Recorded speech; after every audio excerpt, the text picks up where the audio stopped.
Good morning!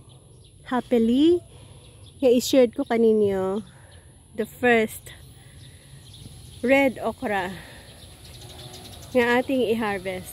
Ayan. Napakaganda nga din naman ang kanyang kulay. Ang tingkad ng pagka-red niya. So, isa sa mga unique okra na aking nakikita ay aking napatubo. We are now harvesting our first ever okra. Ang ganda.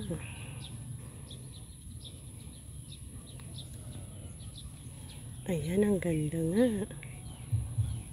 Ready to harvest na tayo. Meron pang mga sumusunod-sunod, pero ito ang kauna-unahang fruits niya. Ang haba. Ayan.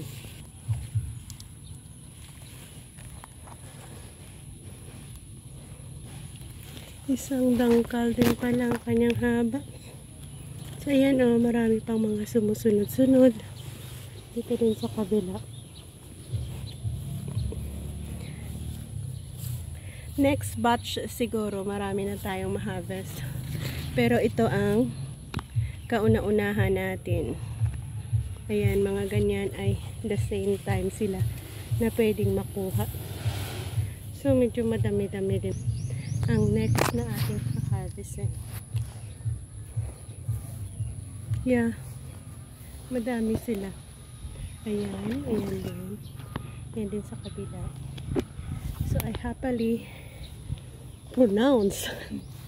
shared to experience my own, very own red okra harvest. And thank you and bye-bye.